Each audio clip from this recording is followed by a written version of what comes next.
It's Monday morning and we've got the BM and the twin up at the dyno because we have to do certain things. The big bike has to have a super stock run to make sure it's on standard rev limit and make something like standard horsepower, so that's relatively quick job, other than we've been stood here in the rain for 2 hours.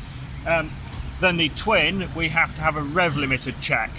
So we've got like an extra limiter that we've put into it on the rapid bike module. Currently it's not the smoothest thing I've ever ridden, so when we get on the dyno we are going to have a little bit of a play with it if we can, and so we can trim that a little bit. But we're next up on the big bike to make some noise. And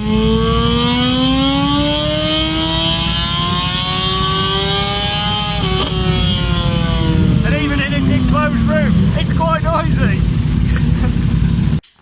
Back in the garage after the dyno runs, the twins rev limit thing worked, and worked better once we'd done a little bit of fiddling on the dyno. The BM, it was literally just a power run it was doing, and it made lots of noise and made enough power to be classed as super stock, so that's okay. And then there's a list of jobs to do on the twin. The BM we actually turned around last night, and basically it gets a deep clean, fairings off it, chain tension checked, all the fluid levels checked, brakes checked, and a general check through to make sure it's all right, but I've not really adjusted much on the BM. The twin, because it's obviously new, is taking a little bit more adjusting. So we've changed gearing. We're trying 2 teeth smaller than standard road gearing to see if it'll pull it. I've had the seat off because this rubber bit under here had tried moving, so we've sort of lifted the tank a bit, rearranged that. We've measured how much fuel was left in the tank, and yes, you wouldn't want to be running a standard tank around here, that is for sure. Everything's being cleaned, sort of wheels, fork legs, this and that. The amount of flies you get around the Isle of Man can get excessive. There is a fly splattered on the brake rotor. That is how many flies we get around here, and last night wasn't actually bad for flies. Radiator guards being cleaned, everything basically gets stripped and checked. I've gone slightly softer on the front springs, and I'll keep moving around the bike so the boys don't have to stop working for me. I am going to be pulling the rear shock out of it and changing the spring for a slightly firmer one in that, because it's quite fast and there's a lot of sort of side load in the corners. It's pushing through the stroke quite a bit, so I'm going to put a slightly stiffer spring in there. That's about it. Oh, and I've got to put a bit of foam basically about where that sticker is on the tank, because when my chin's rattling on the tank it actually rattles your helmet quite a lot. So it's just little detail bits, most of it, a bit of setup work here and there, but it's nearly done. And we don't need it until Tuesday night. Eric has also come for a trip down to here with the McCrum's bike. Eric's not actually racing this one, Forrest Dunn is going to be racing it, and it won't be out until Tuesday night because that's the next twin session with us. So we're just doing a few little bits with that. A bit of gearing change, big TT tank on, so it's got a slightly different tank to my bike because to fit with a fairly standard seat unit. So it's had the sort of standard breather routing a bit the same as I've done, and a few minor detail adjustments to Eric's bike, but that won't be too far off. Eric races it at Northwest, so we know it works okay. Yeah, so we're just basically going around a little bit of detailing on that, a few details on my one that's over there, and then in a little while we'll load the big bike into the van and get ready for another evening of practice. So I'm sat in the back of the van again because it's actually fairly quiet in here. There's not all the hustle and bustle of the big wide world out there. It is about 2 hours before evening practice. It is Monday night. It's been fairly chilled out today because we got the BMW turned around last night after the afternoon session. So we've done a little bit on the twin today. I've been up and changed the shock spring. I've been to the Physio's because I woke up this morning and my back of my neck and me traps and all that were decidedly tight, so Sue and the girls at Isla's Physio tent have sorted me out. Today feels a lot calmer, partly because we've had a session to get into it, and it's very, very cloudy, and the weather forecast keeps promoting the idea that it might rain, but it's been promoting this idea all day, and it is currently bone dry, so we should be good, fingers crossed. I've had a look on the webcams for the top of Snaefell, and they're perfectly clear, so I think we're going to be alright. It is only big bike tonight. So I should get 4 laps just to concentrate on the big bike. We can play around with some suspension settings and mostly get the eye in again. I've even prepped a clear visor for tonight. It is not sunny. Other than that, not a lot else to report really. It's all calming down a little bit from the utter nerves of yesterday. So now it's only usual nerves, not really, really bad nerves. So that's a good sign. And I love the Manx, but I think representing the United States right now, people aren't happy with us because I tried to get to the Paddock Bridge where they come up, Balaf Bridge, where they come flying off that bridge, and there's a killer bar right there. And what's it called? What's the bar called there? The Raven. The Raven. You just want a Maytag washer and dryer. The Raven is the answer. Yeah. So anyway, I'm sitting on the bus and I tell him I want to go to the Balaf Bridge, and he says, "Okay, you're going to get off right up here." And he says, "You see that road up there?" I said, "Yeah." He says, "Just go up that road and over that road and you'll come down to the bridge." I go, "The bus doesn't drop you off there?" And he says, "No." So I get up and I start walking up this road, and I mean, it went for kilometers and kilometers, and I mean, it was just beautiful. Ferns growing out, no cars, just lots of woods. I finally met a painter up there, and he just started laughing and said, "Dude, you're miles from where you need to go." And then he didn't offer me a ride because something's going on with the Americans. And then I think he felt sorry for me because he came along later and picked me up like a little dog that didn't have a home. And he gave me a ride down the bus stop. So I never made it there. I'm back here, we're checking in, I'm on a race team. And so I'm going back there tomorrow, but I'm definitely not gonna listen to any Manx when I get directions. What comes after Balacry?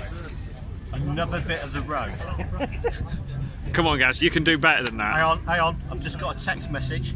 Have you? Check, yeah. You just check your text message.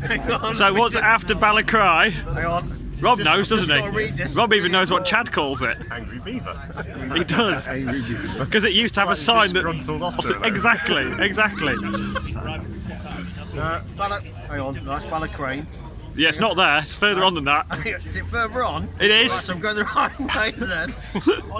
No, I might have gone past it. Hang on. I don't think he knows, Dave. I'm not sure he knows. Oh, Balacry. Yes. Yeah, What's next? What, the bend or the jump? Well, the jump is also Balacry. Okay. Balavolley bends. According to this. I've never heard of that in my life. It's not gone well, Gaz. No. I'm going to say Solby Crossroads. No. We'll go with Quarry. We're going to go with Quarry Bends, aren't we? Quarry Bends. Yeah. You know, Angry Beaver. You know when somebody's got an When's Gaz going home, did you say? One of the upgrades I got just before TT is I've now got some thermal technology tyre warmers. These came from motorcycleraceparts.co.uk. Can actually buy them from me now as well. These are awesome. We have 3 settings on them. 50 degrees if you're just warming up a set of Pirelli wets, which means they're irrelevant to me. 90 degree setting, which is sort of normal, and 110 degree setting if you like to burn your hands on the wheels, because then everything gets really toasty. So they will actually warm up quicker and more efficiently than cheap tyre warmers you buy from anywhere. So they're spot on. They're going to help the job along a little bit. And Rob's just getting ready to rob a bank again. Along with us lot in like the peasant area of the holding area, you've got a few more people down this side of the line. There is power supply to everything, so it's not too bad. And then we've got the posh tents. So these are sort of basically for the bigger boys who have more infrastructure. There's Johnny Mack and the Rutter boys over there. Ian Locker's set up. We've got an actual proper journalist here, and I mean proper journalist, not like Chad. Who's actually having to do real work. Bad things about Chad. Chad's a lovely person. He is a lovely midget. He's done the TT, you know. He hasn't mentioned it to me. Yeah. Nice to see you. So this is how to be relaxed before a session. Right, then we've got Mike Brown on John Burrow's bikes, Mick O'Sweeney and Derek Shields, Craig Neve's stuff. Moving along here, Dom Herbertson's, Sam West. It's pretty easy, the name from above the doors. Crowey's stuff, Jamie Coward and his bikes. Right, the really big team stuff. McCormack and Hickey. Big Pete Clifford over there. He's our friendly Dyno man and he's a bit of a legend. So Hickey's running the Gas Monkey sponsorship bits on his bike this year. So he's gone full yellow and green and Sprite and all the rest of it. Right then, the Padgett's boys always run a good setup and always have fast bikes, so that's cool. So that's Davey Todd and Connor Cummings. Right then, the factory Hondas, McGuinness and Glen Irwin. In fact, there's my beginning. He's not waving. Right, Hutchie's stuff for some reason isn't actually through yet. Some more of Hutchie's stuff that is through yet. Lee Johnston. Hello, Rog. Wavy Davey! Hi, Wavy Davey! Hello, Rog. How you doing? Love Wavy Davey. Love Wavy Davey. What are you doing tonight? What are you out on? What are you out on? Motorbike. Which one? BM. No, I've not got a 600, so just big bike tonight. Have you? Yeah. Yeah. God bless you. I know. We'll ride the Super Twin again tomorrow. What Super Twin have you got? I've got an Aprilia, a bit like yours, but painted orange, not blue. Why is it orange? Because Not I always. KTM, is it? It's not KTM. No, but all my Only stuff's KTM's orange. orange. Why is it orange? Why is it orange? I had my bikes painted orange before KTM even existed. Egypt. I think. Egypt. Right, moving on. We used to like Roger. We'd go off people. What's that? What's it? Oh, we were having lunch. Dinner. Right, James earlier on the OMG bikes. Bye, Rog. Dyno's stuff down there. Hello, Tim. Dyno's bits down there. Mickey D's bits, including the Hawk Suzukis that he's actually riding. Right, moving along there. Look, a BSB rider just hanging around in the paddock there. Hello, Leon. Right, Nathan Harrison on his Hondas. Paul Jordan stuff, Gary Johnson's Triumph with a very relaxed looking mechanic over there, and then some more Gary Johnson stuff, Bob Onson 600 and Joey Thompson at the end. So that's most of the people in the paddock that you'll actually see on the telly, and then the rest of the paddock is the people who like really make TT and who don't get on the telly. Right, we are ready to go. I've done a few stretches and bits. And then they've just done a bing bong attention Paddock, 15-minute delay while they move some marshals around. To run the TT course they need, I think it's a minimum of 450 marshals, something like that. So every now and again they just have to shuffle some around between marshal points to get the right number of people in the right places. So a little bit of a delay, but it's alright. It means I've got time for probably another 7 trips to the toilet. And yeah, then we'll be about ready to go.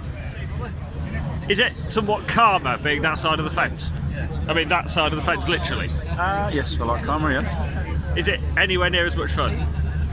I'm enjoying myself so far, helping out, having a bit of crack with everybody, drinking coffee, drinking beer, having steak last night, a good, massive, battered cod and chips for lunch today, so yeah, it's good fun. Is it saving your powder for Mexico? Oh yeah, and if not, back somewhere, something else earlier, but we'll see what happens. Maybe the Southern 100 in July. If not, yeah, definitely all for south of the border in September. That's it. You have the title to protect the fastest man in Mexico. Yeah, in all of Mexico. Yeah, now we're looking forward to that. So yeah, it'll be a good crack. Can't wait. Rob, Timmy Monet's sponsor is OnlyFans. Only who? OnlyFans. OnlyFans? I'm not familiar Never with heard that, of Rob. Do you know what it is? Never heard of it, mate. Are you sure? I'm sure I've heard of it, but Rob? Where's Rob gone? Rob gone to Google it. Second Superbike practice match start. Wait for the tap on the shoulder.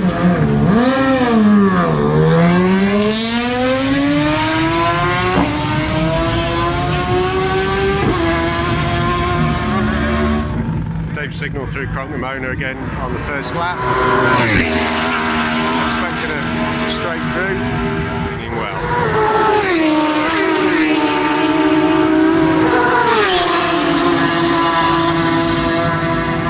Nice bit of overtaking down the start-finish straight as well.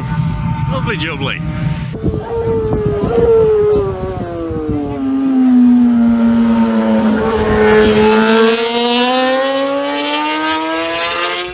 Right, not quite the evening we had in plan. Did 2 laps to begin with, and just, I don't know, just didn't have me eye in really. I thought I was going all right, and then people kept overtaking me. And it was, when I came in, it was the same lap time I'd done. Yesterday.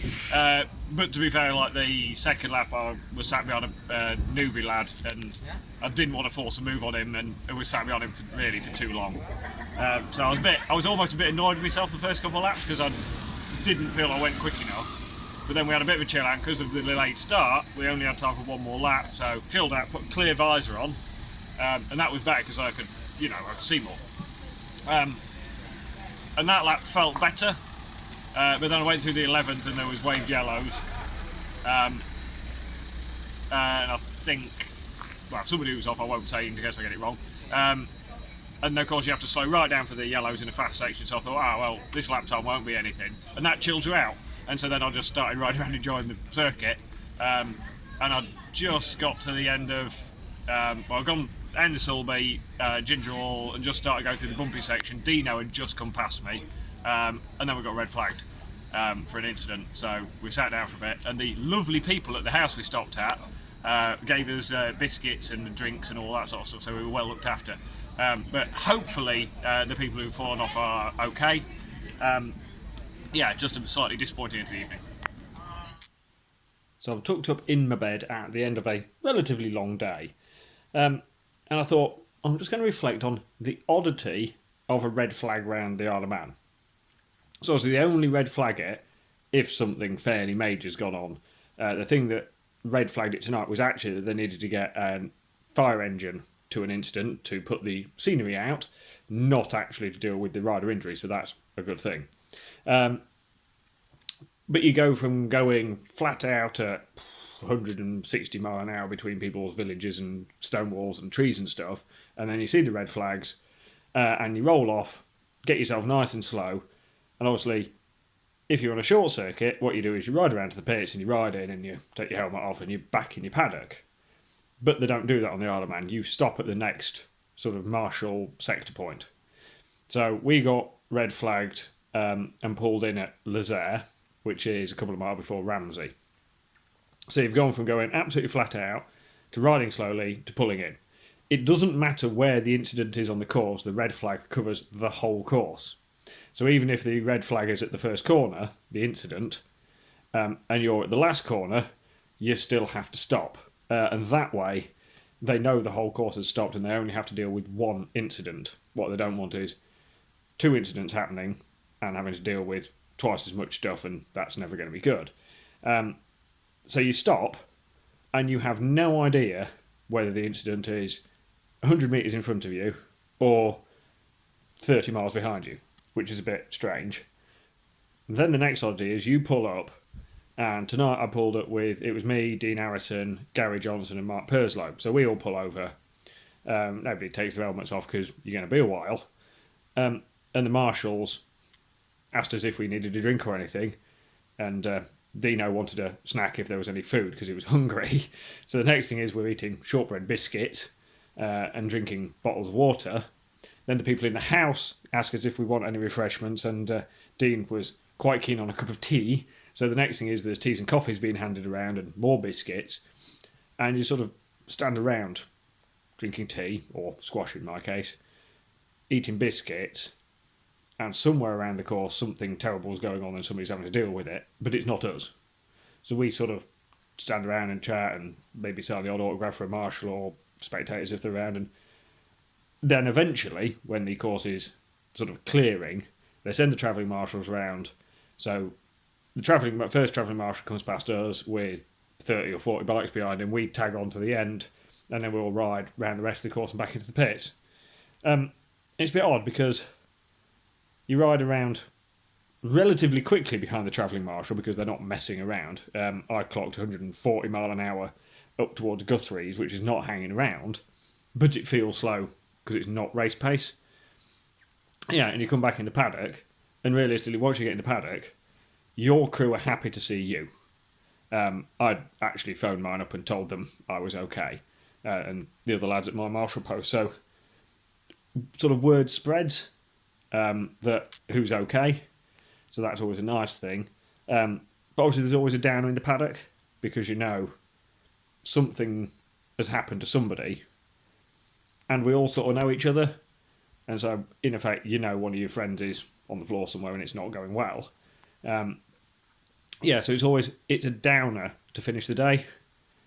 And riding around this course is just, well, almost indescribable. The fact I can't describe it. I love it. When you get clear laps around here and you get it all flowing, there is nowhere like it in the world. It is magical. It is brilliant. There is a reason this place has been running for over 100 years. It's just fantastic. But then you have nights like tonight where you get back to your team and you're cold or hungry, even after you've eaten the biscuits, and you know something bad's been going on, so it puts a downer on everything. So, yeah, it's an odd situation. So, hopefully, the riders involved are okay. I'm going to get a good night's sleep, and tomorrow we metaphorically press the reset button, and we have another go. And I'm sure by the time we set the bikes off down Glen Crutchery Road, we will not think in the slightest about what's just happened. So it's first thing Tuesday morning. Gary is sat on the floor because he knows his place. When he learns the names of the corners, he may be allowed an upgrade. What comes after Kurt Michael, Gary? Don't care. Doesn't care. What was that you said about the Gary's had enough. Right, moving on. Apparently, last night on the radio, we were getting black flagged, or I was getting black flagged for a chain issue. But I think they must have called 52 for like Supersport, because if the marshals are radioed through 52 on white plates, that could actually be Supersport or Superbike. But there is nothing wrong with my bike, so we'll move on from that. That's basically getting clean. I'm going to actually run the super stock front wheel because I think at some point I might have just dinked a disc on that.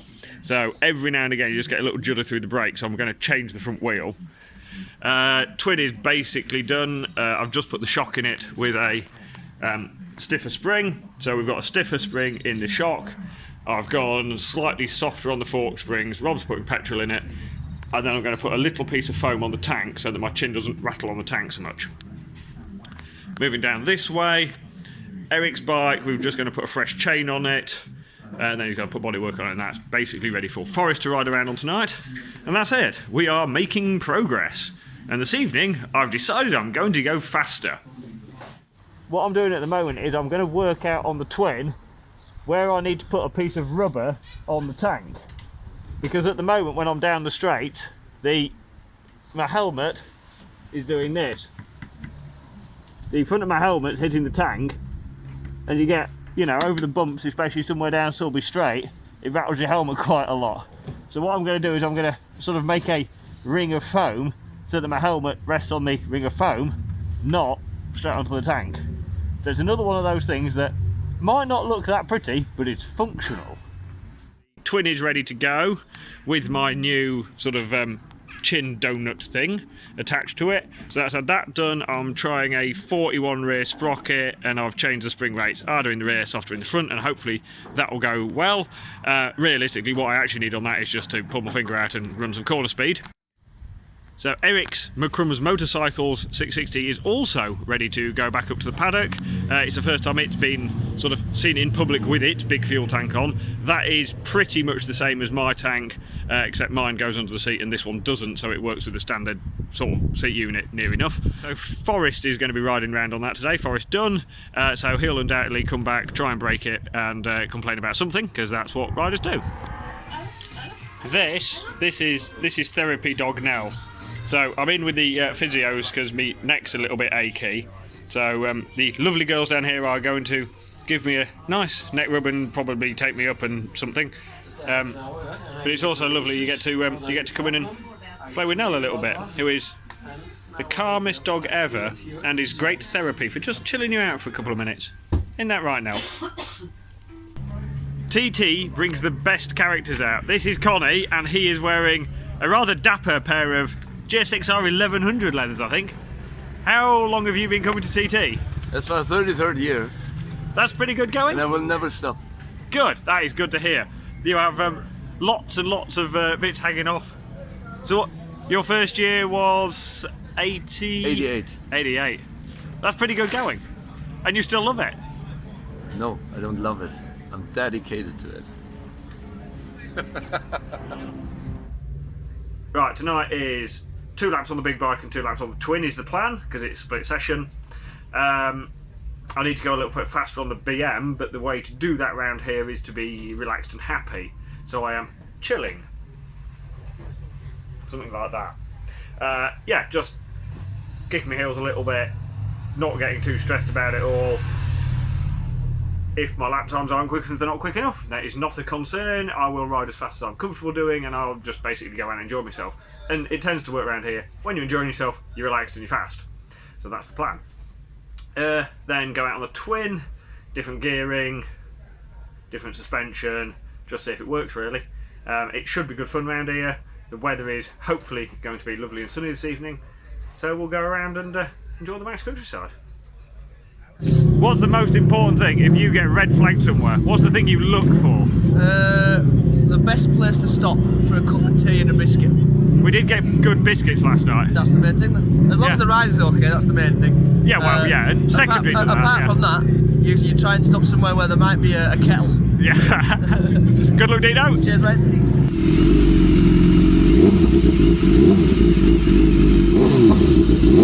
Where's that OnlyFans bloke again? Have you Googled that yet? Do you know what it's all about? Google doesn't work on the Isle of Man. We found that out earlier, didn't we? Oh, that is true, yeah. Have you asked Jeeves what this OnlyFans thing is? Who's Jeeves? Wasn't that the thing before Google? Off of the 80s? Yeah, it's something like that, yeah. When the man invented the internet. Yeah. It's nice and relaxed tonight. We're getting into this zone now, aren't we? We're going to have fun tonight. We're going to have fun. Well, you are. Well, relaxed is happy, happy is fast. We all know that. That's it. And smooth is fast, apparently. Dave's up on the grid. Third night of practice. 10 seconds to go before he sets off on the superbike. He's in a great mood, nice and relaxed, ready to go.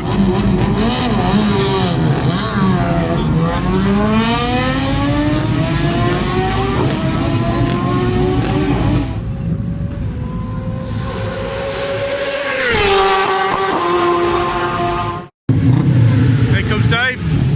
2 laps complete. Let's see what he thinks about that. I enjoyed that tonight.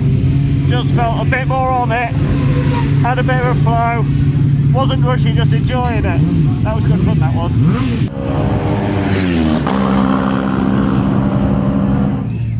Here comes Dave after 2 laps on the twin. Are you happy? The chassis is wonderful. There's just a bit of a throttle click sometimes. Just occasionally get a bit of a stutter from it. So we can fix that. We're winning. Right, so thoughts after the end of Tuesday practice. I'm much happier with the big bike because I was just sort of smoother and happier in there. So I went faster, so 117.4, so that was all right. I mean, everybody's going quicker, so there is still more to go, but at least we're in the right direction. I sort of felt happy on the bike. Then went out on the Aprilia, and the chassis is mega. It does everything you want it to do. The taller gearing didn't really work, so I'm going to go back to the 42 rear sprocket.